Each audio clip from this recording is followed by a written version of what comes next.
நடிகை த்ரிஷாவின் திருமணம் நின்று போனதற்கு காரணம் இதுதானா? கடந்த 22 ஆண்டுகளுக்கு மேலாக சினிமாவை பயணித்து வருபவர் நடிகை த்ரிஷா.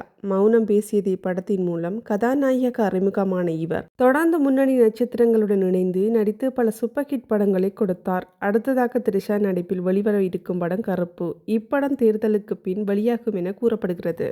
சமீபத்தில் நடிகை விஜயுடன் இணைந்து திருமண விழா ஒன்றில் நடிகை த்ரிஷா கலந்து கொண்டது பெரும் சர்ச்சையை ஏற்படுத்தியது. இதன்பின் பலரும் தங்களுடைய கருத்துக்களை கண்டனத்தையும் தெரிவித்தனர். இது குறித்து விமான நிலையத்தில் த்ரிஷாவுடன் செய்தியாளர்கள் கேள்வி எழுப்பிய நிலையில் எந்த ஒரு பதிலும் கூறாமல் மௌனமாகவே கடந்து சென்று விட்டார் த்ரிஷா. இந்த நிலையில் த்ரிஷாவின் திருமணம் நின்று போன காரணம் தற்பொழுது ரசிகர்கள் மத்தியில் வைரலாகிக் கொண்டு வருகிறது. நடிகை த்ரிஷாவிற்கும் வருண்மணி என்பவருக்கும் கடந்த 2015ஆம் ஆண்டு நிச்சயார்த்தம் நடந்தது. விரைவில் திருமணம் நடக்க இருந்த நிலையில் திடீரென இவர்களுடைய திருமணம் நின்று போனது.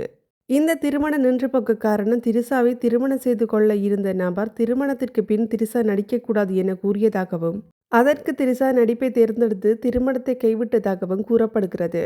அதற்கு பின் தான் கர்ப்பமானால் மட்டுமே சினிமாவில் நடிப்பதை நிறுத்துவேன் என்று உறுதியாக கூறியிருக்கிறார்.